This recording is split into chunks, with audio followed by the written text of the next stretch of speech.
Hey everyone, thanks for joining my Bitcoin video today.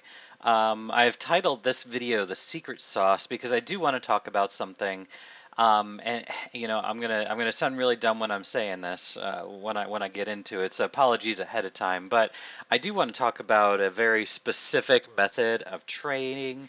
I want to go through a scenario and something that we have seen here and I want to talk about it a bit. And so, of course, before I get started, this is not financial advice. I am not your financial advisor. You're responsible for your own trades, managing your own risk, doing your own research. I'm just giving my opinion here on the market. And okay, so let's go ahead and take a look at the charts.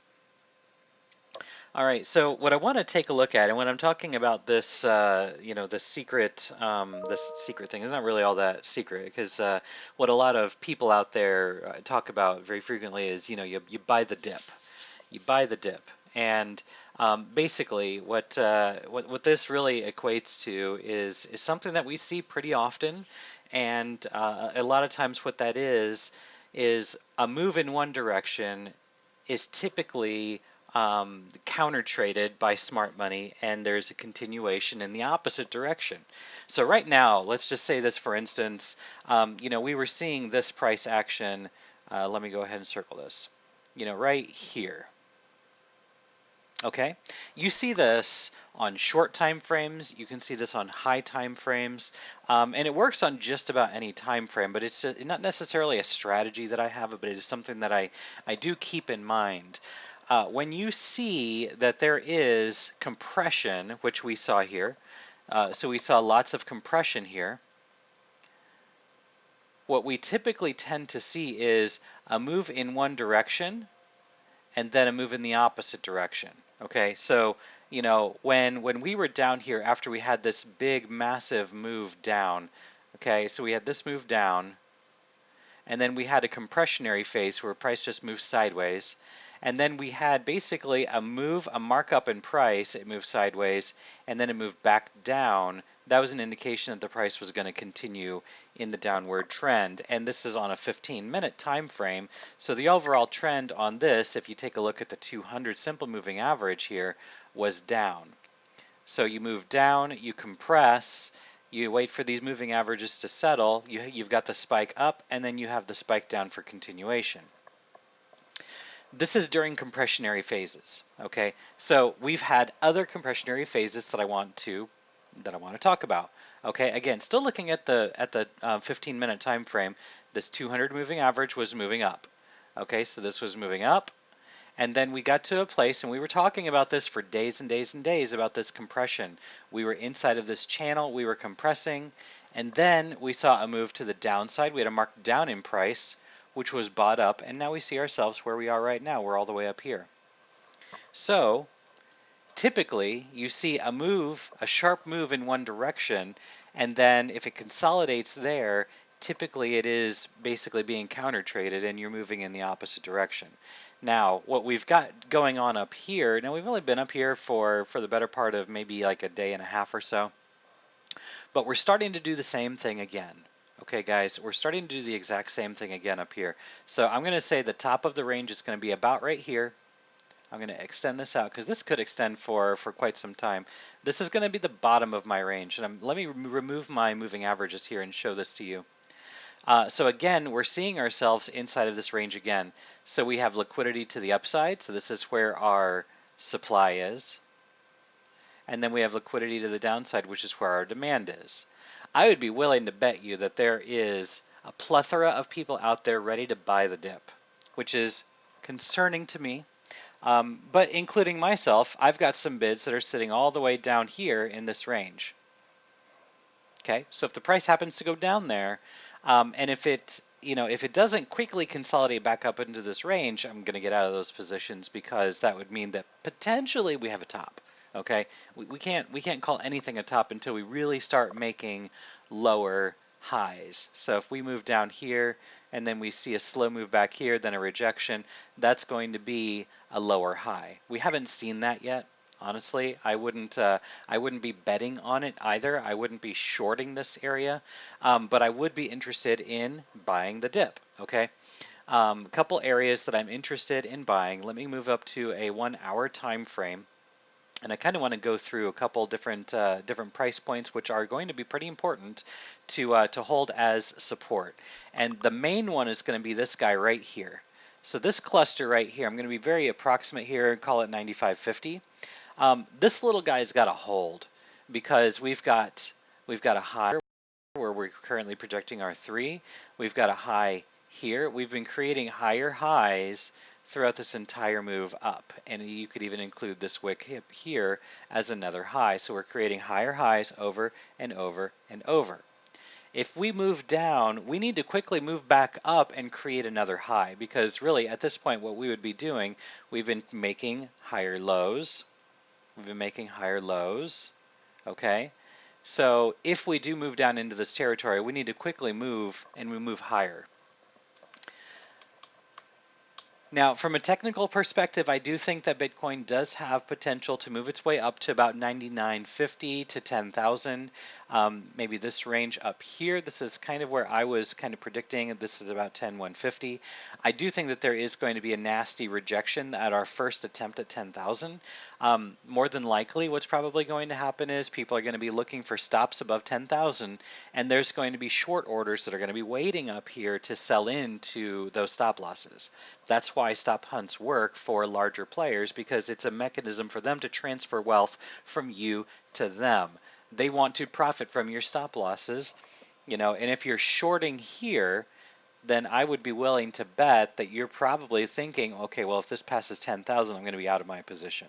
Well, all right, so you're just putting fuel onto that fire on a short squeeze. Maybe you're a more conservative trader and you put your stop loss here at about 98.17. Fact of the matter is, we are inside of this range, so it would not surprise me one bit for this just to continue to do this for, maybe all weekend. But I wouldn't be surprised for this to do something like this before the weekend, and then we see a move up higher. I do think that there is potential for maybe one more move to the upside, potentially one more move to the upside, and then we'll have to evaluate from there. Again, I am interested in buying all the way down here to about 9,500 to 95.25, this range. Again, I'm looking back here at these candles. These candles are going to be important to hold, especially this open and close right here. And then, of course, these lows right here. These are going to be important levels for us to hold if we do come back down to this area. It's possible we don't come back down here at all. You have to recognize that that's a possibility. But nonetheless, I do see that there is potential for us to move up higher. From an algo perspective, let me point this out, and then I'll go ahead and end it for the day. I'm not feeling the greatest, but nonetheless, I do want to point this out. Let me move to a 3-hour time frame, and let's take a look at what we've got projected in here. I know this is pretty messy. I've got a lot going on, so apologies ahead of time. But what I want to focus on is this 1, this 2, moving up to this 3, down to the 4, and then trying to figure out where our 5 is going to land. Okay, so measuring the length, now taking our Fibonacci, we've got our bottom of the 2, measuring to the top of the 3, you can see this here, here's the bottom of the 2 to the top of the 3, right here. We pulled back approximately to the 382, we did a little bit of a front run, we missed it by a few dollars. So our algo target is going to be sitting here at 98.33, which we have already hit. Okay, so that's really our algo target that we have to aim for to close that position. So if you were long from 8,300, where I was talking about, again, this was back here, I was talking about buying. If you had a long position, I would close out of that long position. Again, this isn't advice to you, this is what I would do. I would close out of that long position. At this range, because we hit that algo target, which is at 98.33. Recognizing we can go higher, but let yourself just naturally gain USD. There's no harm in being, or there's no use in being greedy up here, right? Because very, very possible this could just consolidate here for a little bit and then just completely fall. It's very possible that that happens. And part of me believes that something like that is very possible to happen because we've been punishing short positions, gosh, throughout this entire 50% move. So naturally, at some point, the transfer of wealth is going to be looking for stop losses for longs at some point. Now, we're not there yet. Lots of people have been shorting this all the way up, and now it's going to reach the point, and it's not there yet. It hasn't happened yet, so that's why I'm saying it's not here yet. But at some point, this is going to flip and move to the downside because all of the people that were shorting this move up are now going to eventually be like, all right, fine, I give in. I'm going to start longing this. So we're going to be looking for, buying the dip. And what's probably going to happen, this is just me thinking out loud here. What's probably going to happen is the big players are going to allow this to work one time. It's going to get all of these people super, super excited that now they're in these profitable long positions. So they're going to increase leverage. They're going to raise their stop losses, and then it's going to move down, and it's going to be a sharp move down. So this is what I have my eye on. Obviously, it has not happened yet, but these are the things that I am trying to pay attention to right now. Let me pull up something that everybody is paying attention to. Gosh, you can see that worked out pretty well. Let's see here. This is an older chart that I had, and what I want to point out here is this. Now, it's not perfect, but this does paint a bit of a picture. Okay, so this is also something that we do have to pay attention to. This is rough. This is on a 3-hour time frame. It's a rough diagram, but this is definitely something. This could be, you count it as A, B, C, D, E. So we could potentially have an A, B, C, D, E up here, or a 1, 2, 3, 4, 5, whatever you want to call it, sort of a trailing or an ending diagonal where we could see that move to the downside. Again, it's very possible that this doesn't go down more than maybe $8,000. It's very possible that happens. There's a lot of overly ambitious people wanting to buy this dip. Let me make a small change to this pitchfork real quick here, just to kind of show you this. This is a pitchfork. As you can see, this is from the all-time high to our 2018 lows, pivoted to the 2019 yearly high. All right, and very possible that this does make a move over time up to about 12,500 or so. But I do think that there is a pullback to be had before that happens. And again, if that does happen, let's go down here from the bottom and work our way to the top here. Let's just say for a moment that this is the top. Well, actually, I drew that pretty perfect there, going right back down to the 50.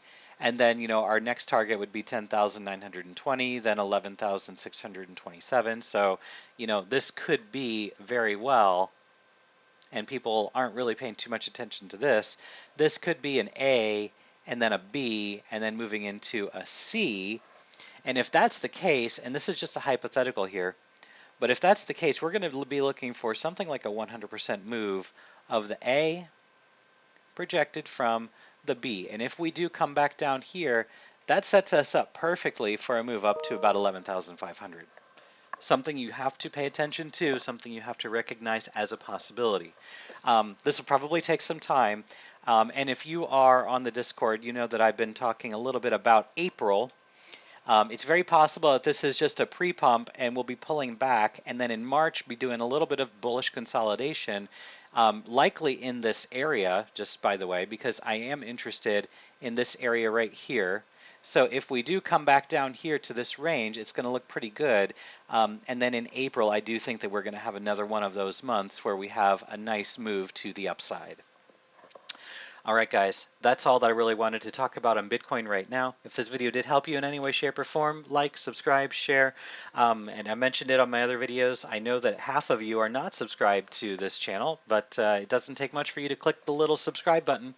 And of course, if you'd like to be part of our Discord community, just throw in a comment in the YouTube chat. I'll be more than happy to get an invite code out to you.